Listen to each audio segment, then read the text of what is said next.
इन्नलिल्लाहि व इन्ना इलैहि राजिऊन। बिस्मिल्लाहिर्रहमानिर्रहीम। अल्लाहुम्मा सल्लि अला मुहम्मद व आलि मुहम्मद वज्जिल फरजाहुम अजमाइन। सारे सोशल मीडिया से और हमने खुद भी अपने प्लेटफॉर्म से वीडियो लगाई थी, आप लोगों को बताया था कि हमारे जो प्यारे चीफ साहब हैं वो अल्लाह को प्यारे हो चुके हैं।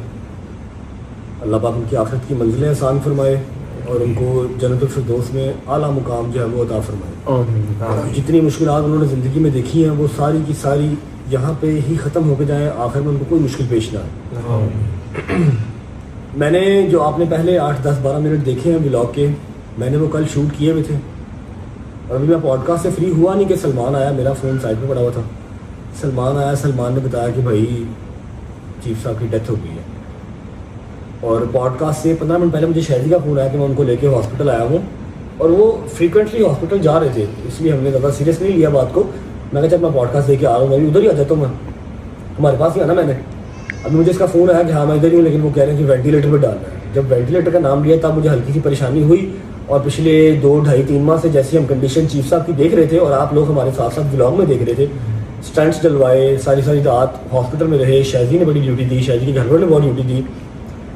वो अपनी बीमारी पे ओवरकम नहीं कर पा रहे थे, विल पावर शायद उतनी स्ट्रांग नहीं थी क्योंकि एज जो है वो माशाल्लाह 80 साल एज हो गई थी। जो इस टाइम पाकिस्तान की एज है 1947, हमारे पाकिस्तान को बनने का जो साल था 1947 था, वही एज चीफ साहब की थी। पैदा भी वो 14 अगस्त 1947 को ही पैदा हुए थे ऐसे ही पाकिस्तान के साथ ही। अब ये जो वीडियो बनाने का मकसद है, वो जो कल मेरा व्लॉग शूट हुआ था मैंने एज इट इज छोड़ दिया, मैंने आगे व्लॉग कंटिन्यू नहीं किया। मैंने मुनासिब नहीं समझा कि चीफ साहब से ना हमारा बच्चों वाला प्यार था, मैंने मुनासिब नहीं समझा कि मैं यहाँ पर आगे व्लॉग करूँ और आपको बताऊँ। हाँ मैंने एक वीडियो बना के आप लोगों को अपडेट देगी। अब आज अगर चीफ साहब चले गए तो उनके लिए एक छोटा सा ये वो हम हमारी तरफ से एक समझ लो कि तोहफा ही है कि जितने लोग अभी ये देखेंगे व्लॉग, 20 लाख बंदा देखे, 30 लाख बंदा देखे, 40 देखे, 10 लाख देखे, 1 लाख देखे, ठीक है, उन सब से हम रिक्वेस्ट करेंगे अपनी रज्जा फैमिली से कि चीफ साहब का नाम लेके, आप लोगों में से 99% लोगों को चीफ साहब का नाम नहीं पता होगा, चीफ साहब का नाम लेके एक सूरह फातिहा आप लोगों ने पढ़नी है और उनकी आखिरत की मग़फ़िरत के लिए जन्नतुल फिरदौस में आला मुकाम उनको मिले, इस चीज़ की आप अपनी दुआ करनी है, ठीक है, जिसके लिए व्लॉग शूट हो रहा है। और अगर शूट हो ही रहा है तो मैं थोड़ा सा चीफ साहब के बारे में आपको बता देता हूँ। शायद ही बताएगा, चीफ साहब का रियल नाम बताएगा और आप लोगों में से काफ़ी लोग ऐसे हैं जिनको पता नहीं है कि चीफ साहब से हमारा रिलेशन क्या है। चीफ साहब का रिलेशन मैंने कभी मुनासिब नहीं समझा, जब तक वो जिंदा थे हम उनका शुगर लगाते थे, उनके बेटों की तरह थे और वो हमारे साथ हमारे बाप की तरह ही शुगर लगाते, ठीक है। लेकिन ये कि इस घर की एटलीस्ट इस ड्राइंग रूम की, इस टीवी लाउंज की रौनक थे वो और मिरहा के सबसे बेस्ट फ्रेंड थे। मेरे अभी भी ऊपर से भागती हुई नीचे आई है, चीप चाप चीप चाप चीप चाप। और चीफ साहब की यहाँ पर जो है वो चारपाई नहीं पड़ी हुई थी। कल सारा दिन बच्चों को नीचे नहीं उतारा क्योंकि बच्चे अगर वो देख लेते कि उनको ऐसे वाइट कफन में और चीफ साहब हिल नहीं रहे तो वो शायद किसी ट्रॉमा में चले जाते बच्चे। अभी उस सुबह से मेरा जो है वो चीफ साहब कर रही है शायद, क्योंकि आपके घर में थे, आपका बचपन सारा उनके साथ गुजरा है, आपके बाबा की जवानी उनके साथ गुजरी है, आपका उनके साथ रिलेशन क्या था, उनकी फैमिली है या नहीं है तो कहाँ है और अगर नहीं है तो क्यों नहीं है, उनकी शादी हुई है या नहीं हुई, कल उनकी फैमिली से कोई आया या नहीं आया जनाजे पे, उसके अलावा चीफ साहब का रियल नाम क्या है, ये सब कुछ बताओ। और हाँ, ऐसे all of the sudden death कैसे हुई, क्योंकि वहाँ पर सिर्फ तुम थे, हम सब बाद में आए, सिर्फ तुम थे। वो क्या सिनेरियो था, डॉक्टर ने क्या कहा, कोई चांस था या नहीं था, प्लीज़। अच्छा, चीफ साहब का जो रियल नाम है वो है नैयर इकबाल और सडन डेथ उनकी जो रीज़न थी वो ये हुई थी कि जैसा कि आप सब लोगों को आइडिया है कि उनके जो ना वो अपना डायलिसिस वो चल रहे थे, तो पिछले 3-4 दिन से चीफ साहब ने खाना पीना बिल्कुल ही वो छोड़ दिया था। वो जहाँ पे अपना लेटते थे, जहाँ जिस स्टेज पे वो बैठते थे वो वहीं पे फिक्स बस अपना रहते थे, कोई हिलजोल नहीं थी उनके। यहाँ तक कि आईज भी ब्लिंक नहीं करते थे, ऐसे बैठे रहते थे। हाँ। और अजीब बहकी बातें कर रहे थे। मूसा क्या करते तुझे उस दिन कहते हैं 3-4 दिन पहले की बात है कि मेरा दिल कर रहा है मैं बस सो जाऊं, सोता रहूं, कोई उठाए ना मुझे, इस तरह की बातें खुद के साथ और अपने साथ ही कर रहे हैं। अगर हम कोई बात कर रहे हैं ना, हमने एक पूछा है तो उसका जवाब दे रहे हैं जी, मतलब दिमाग की तरफ से वो ऑलमोस्ट डेड हो चुके थे, फिर जिसम में जान पड़ी हुई थी, तो वो अपनी सेंसेस जो है वो पहले ही खो चुके हुए थे। और हमें डॉक्टर ने बता भी दिया था कि भाई बहुत ही शादो नादारी काम अगर महीना भी पूरा निकाले तो, लेकिन हम लोग इस चीज़ को मान नहीं रहे थे। हमने कहा नहीं चीफ साहब ठीक है, अभी 2 महीने पहले तक तो हमारे शुगर लगा रहे थे, जब हमने वो फेसिंग आवर फियर किया है उस दिन कितना शुगर लगाया। इसको तंग करते थे, मेरे पैसे थे, हालांकि कोई पैसे नहीं है लेकिन इसका शुगर लगाते थे। अच्छा खैर, जो रीज़न ऑफ डेथ था उनका वो यही था कि सुबह मेरे ताया वो यहाँ पे आए हैं उनको वो नाश्ता करवाने के लिए, तो जब देखा तो चीफ साहब के मुंह से ना वॉमिट हुई थी। तो तायाबू ने उनको उठाया, उनके के कपड़े चेंज किए, साफ किया उनको। तो चीफ साहब को ना मुंह पे 2-3 बार ना यूं किया कि चीफ साहब ज़रा होश करें। तो वो चीफ साहब हाँ बस यूं ही थे ऐसे। तो चीफ साहब को हॉस्पिटल गए हैं लेके सुबह कोई आई गेस 11 बजे। तो डॉक्टर्स ने कहा कि आप ना इनको आईसीयू में ऊपर आप शिफ्ट करवाएं। जब शिफ्ट किया ऊपर तो वो जो है ना अपना सर्जन आया और उन्होंने फिर जो चेक किया, उन्होंने कहा कि इनका ना हार्ट बिल्कुल बंद हो गया है, तो हम इनको ना वो वेंटिलेटर के ऊपर जो शिफ्ट कर रहे हैं। फिर वो तायाबू ने मुझे कॉल की, मैं गया सुबह फिर 12 बजे हॉस्पिटल, और तब से लेके 12 से लेके 3 बजे तक वो वेंटिलेटर पे रहे। डॉक्टर्स ने कहा आप इनको जो ना मजीद अजियत ना दें, क्योंकि ये दिमागी तौर पे इस दुनिया में नहीं है। उनका दिमाग बिल्कुल वो बंद है, उनकी आंखें आधी खुली हैं आधी बंद हैं, वो खुद से सांस नहीं ले रहे, वो सिर्फ एक सपोर्ट के ऊपर वो चल रहे थे।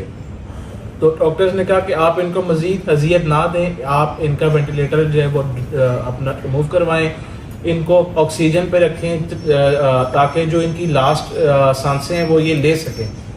जब वेंटिलेटर रिमूव किया है तो मैक्सिमम 5-7 मिनट बाद ही चीफ साहब की डेथ हो गई थी।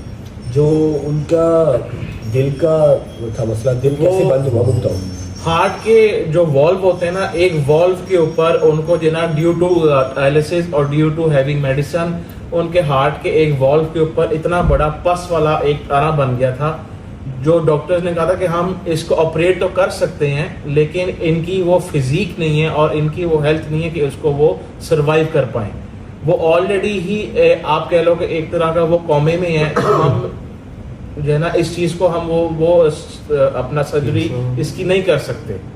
तो फिर डॉक्टर्स ने कहा कि ये ऑलरेडी ही ये डेड हैं, तो आप इनका वेंटिलेटर भी आप जो उतारें ताकि हम इनको ज़बरदस्ती का जिंदा हम ना इनको अपना रखें, इसलिए फिर वो उतार दिया। यहाँ पर शाजी ने उस टाइम अकलमंदी की, वेंटिलेटर की जो वो चल रही होती है, जो ज़िंदगी की लाइन है, जब ऐसे होती है तब आप जिंदा हो, जब लाइन ऐसे हो जाए मतलब आप मर गए हो। तो शाजी ने वो वीडियो बनाई थी, आप लोग वो वीडियो देख लें। जो चीफ साहब का आखिरी दीदार ही है, आखिरी दीदार तो नहीं शायद, जब गुसल करवाया उस टाइम पे एक पिक्चर ली थी हम लोगों के लिए, क्योंकि बहुत सारे बच्चे हैं जो चीफ साहब को बहुत पसंद करते थे। तो और यकीन करें लग नहीं रहा था कि ये वही इंसान जिसको हम छेड़ते हैं, तंग करते हैं कि 2-2 महीने नहाते नहीं हो। ठीक है, जब उनको गुसल करवाया तो उनका चेहरे पे इतना नूर था, बिल्कुल साफ सुथरा और ऐसे मुझे रखी हुई और अल्लाह को प्यारे हो गए। आप लोगों को जो आखिरी वीडियो है हॉस्पिटल की वो लोग वो देख लें। उसके बाद चीफ साहब की फैमिली, चीफ साहब की शादी, उनकी बीवी, उनके बच्चे, उसके बारे में बात करते हैं।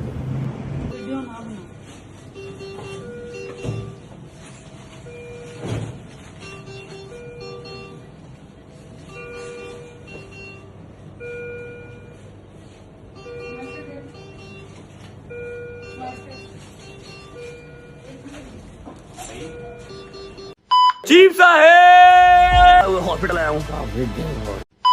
अच्छा जी, जो हॉस्पिटल की आईसीयू की आखिरी वीडियो थी वो आप लोगों ने देख ली है। अभी जो आखिरी कुछ क्वेश्चंस हैं जो आप लोगों के जहन में चल रहे होंगे कि चीफ साहब की शादी नहीं हुई, चीफ साहब की फैमिली, वो सारा कुछ आपको शादी बताएगा। और उसके बाद हमने एक छोटा सा तोहफा तैयार किया है चीफ साहब की याद में। 1.5-2 मिनट की 1 मिनट की वीडियो है जो कुछ मेमोरीज हैं, जाती बहार की वो चला लेते हैं। उसके बाद फिर चीफ साहब ने टिकटॉक पे या इंस्टाग्राम पे रील्स के अंदर ही नज़र आना है, व्लॉग्स के अंदर तो वो नहीं आ पाएंगे लाइव। तो चलो आज जाती बहार का उनको हम एडिट्स के ज़रिए देख लेते हैं। भाई उनकी फैमिली, उनकी शादी और कल उनके जनाजे पे कोई आया था क्या नहीं आया था, और आपसे उनका रिलेशन क्या है? अच्छा, रिलेशन की जहाँ तक बात है, चीफ साहब जो है ना वो मेरे दादा के भाई के पास आए थे और तब से ही वो हमारे साथ हैं। वो पहले जो है ना उन्होंने मेरे दादा के भाई के साथ काम किया, फिर मेरे दादा अबू के साथ काम किया, फिर आगे उनके काम को लेकर भी बहुत कंफ्यूजन है। क्या काम किया? हाँ, मैं वही आगे जो है वो बता रहा हूँ। फिर मेरे वाले साहब के साथ भी है काम किया। हमारे जो शूट्स अपना होती थी फिल्म की और टीवी प्लेज की, उनकी जो सारी प्रोडक्शन थी वो चीफ साहब जो ना वो सारी अपना मैनेज करते होते थे। तो आप कह सकते हो कि वो प्रोडक्शन मैनेजर थे चीफ साहब। और शायद साहब एक और सवाल, आप जी। लोग अगर चीफ साहब को समझे कि छोटी हाइट है या फिर इसके घर में रहते हैं तो ठीक है, क्या ही होगा। चीफ साहब ने मुझसे ज़्यादा और मेरे ख्याल है आप लोगों में से 80% लोगों से ज़्यादा मुल्क घूमे हुए हैं। जी हाँ। कहाँ घूमे हुए हैं? 17 मुल्क घूमे हुए हैं। चीफ साहब के 4 पासपोर्ट थे, जिसमें से 3 उनके फुल थे। इसमें से वो स्वीडन, ऑस्ट्रिया, यूरोप, आप कह लो कि हाफ से ज्यादा स्विट्जरलैंड। वो घूमा हुआ था। स्विट्जरलैंड भी गए हुए हैं। और फिर उसके बाद खैर जहाँ तक बात है उनकी फैमिली लंदन कितनी देर रहे हैं? जी, वो तब से ही लेके मतलब हमारी एक फैमिली का पार्ट वो बन गए थे, क्योंकि स्टार्टिंग से ही उनकी कभी शादी नहीं हुई।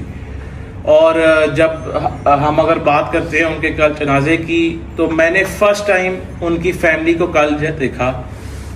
जनाजे पे उनके 2 भाई थे, उन 2 भाई के आगे बच्चे थे, आगे उनके बेटियां थी, उनके आगे बहुएं थी, उनकी वाइफ थी, सारे थे। और वो उनका थोड़ा सा जरा गेटअप बताओ, जी, जी। पाना लाना, हाथ में मोबाइल, गाड़ी नीचे सब बताओ। वो बिल्कुल वेल सेटल थे। उनका पार्क व्यू में घर है, किसी का अच्छा एक फैमिली का घर अब अपना वेलेंशिया में है, वहां पे ये लोग जो रह रहे हैं। हाथ में उनके आईफोन है लेटेस्ट 17, गाड़ियों पे आए हुए हैं। ये नहीं कि वो बिल्कुल जो ना अफोर्ड नहीं कर सकते, वो उनका पहनना, उठना, बैठना सब अच्छा है, वेल सेटल है। भाइयों के आपस में जो भी जो ना इख्तलाफ हो उसका जो ना हमारे से वो कोई नहीं है। इवन कि जब एक चीफ साहब की एक जो ना बहन की अपना हुई थी डेथ, आज से काफ़ी साल पहले, तो जब चीफ साहब वहाँ पे गए, उनके साथ मेरे मामू थे और मेरे साथ क्या था, उनकी बहन की डेथ पे चीफ साहब को उनकी फैमिली ने घर में दाखिल नहीं था होने दिया कि ये बंदा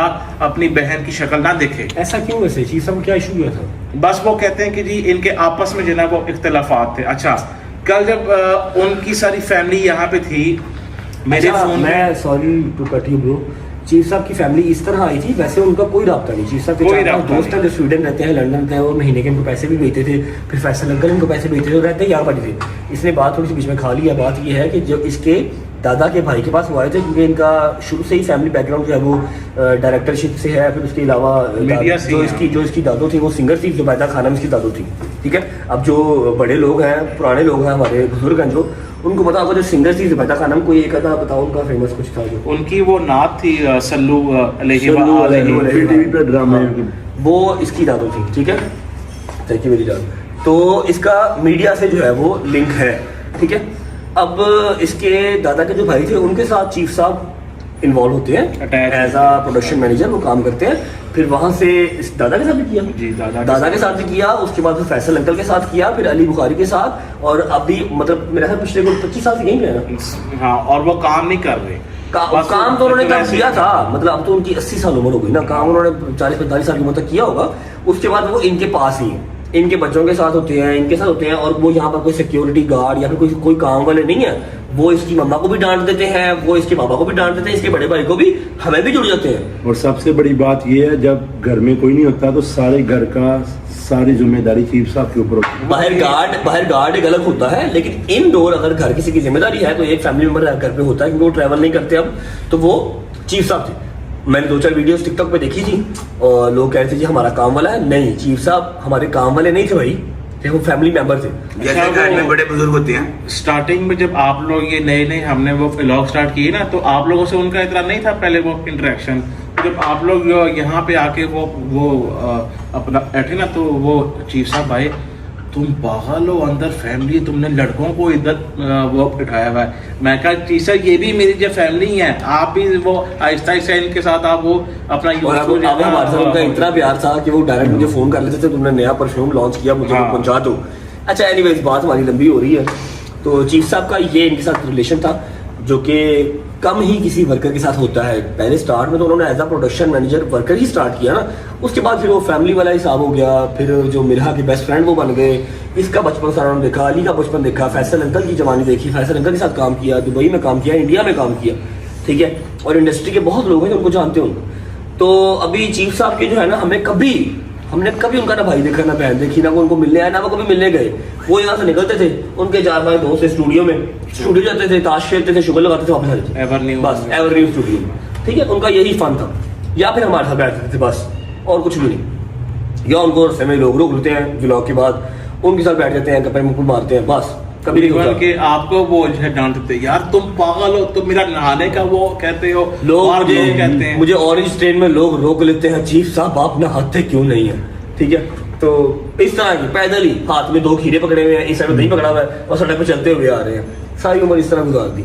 शादी क्यों नहीं की, ये कोई आइडिया है तुम्हें? भाई शादी जो है ना उन्होंने स्टार्टिंग से नहीं की, क्योंकि वो कहते हैं कि भाई मैं शादी से पोर हूँ। वैसे ये काम उन्होंने अच्छा ही किया। वो कहते हैं कि मैं शादी नहीं करनी। अच्छा खैर, कल जो है ना जनाजे पे सारे लोग आते हैं, अब आ जाते हैं फैमिली की तरफ। हाँ। हमने पिछले एटलीस्ट कम से कम 12-13 साल 14 साल से मैं देख रहा हूँ, मैंने 14 साल से उनका कोई भाई उनके लिए कोई एक आम की टोकरी या कोई 1 दर्जन केला नहीं लाते हुए। ईद पे भी नहीं मिलने। ईद से बरात में नहीं मिले, कभी देखा ही नहीं। और कल जब उनके भाइयों को देखा है तो वेल सेटल्ड, आईफोन, गाड़ी अच्छी एमजी थी मेरे ख्याल में, ये थी सिटी थी, होंडा सिटी थी, मतलब वेल सेटल्ड। मैं तो लग शायद नहीं रहा।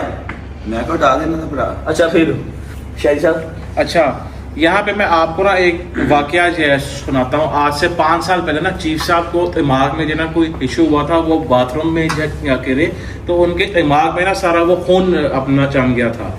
हम उनको बहुत सारे अपना हॉस्पिटल्स गए कि इधर नेशनल ये वो फलां सारे जगह गए। एट द एंड एक सर्जन ने कहा कि आपका ना जनरल हॉस्पिटल में ये ऑपरेट जो है ना होगा, उनके दिमाग में एक सुराख करेंगे, अंदर एक जो पाइप डालेंगे और सारा वो खून सक कर लेंगे जो यहाँ पे वो सारा वो स्टिल हुआ है। अब जनरल हॉस्पिटल हो और कोविड का पीक टाइम हो, जब सारे डॉक्टर स्टाफ लोग वो सूट पहनते थे, एक 5 रुपए का मास्क जो वो मिलता है आज, वो उस टाइम पे 100 रुपए का मिलता था या समटाइम मिलता ही नहीं था वो एक मास्क, वो वाला टाइम था। जनरल हॉस्पिटल में मैंने और मेरे मामू ने और साथ मेरे भाई ने, हम तीनों ने चीफ साहब को